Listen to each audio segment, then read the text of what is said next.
How emotionally intelligent are you as a leader? How emotionally intelligent are you as an employee or a manager or in your job search, right? I'm a big proponent of expanding awareness. I have a 25-year background in yoga and meditation. I am a practitioner and a teacher. And so I know the value of what expanding awareness has done in my life and the blind spots it has opened in seeing a situation, a conversation, a meeting in a certain light that I may not have seen it in before. And when we open our awareness and we begin to play in the arena of emotional intelligence and expanding that in ourselves, you'll be surprised at the ahas that show up, at how you go into meetings and you go into conversations in a whole different way. And, you know, it's something you have to experience. We can talk about it, and then when you put certain practices in place, you begin to see how the reaction changes.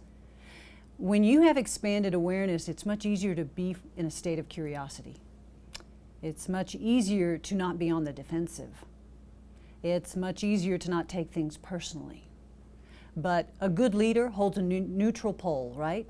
So they're not defensive, they're definitely inspiring and engaging, but they're able to discern rather than judge.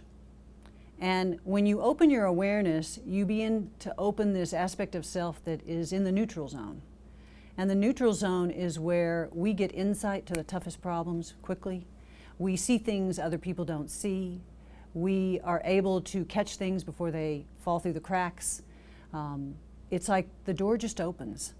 And the more you expand that, the more you begin to know the unknown. You begin to see things that others don't see, and you begin to be one step ahead of time and space. I mean, you really do, it gives you a jump on things, I might say. At least that's been my experience, and I've seen it over and over again with clients.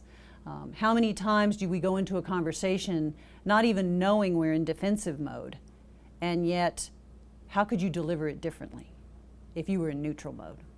If you were in a place of curiosity. I know many of you know Seth Godin, who I love deeply, and he talks a lot about curiosity and the power that that creates in engagement. So how do you begin to be curious with yourself as a leader?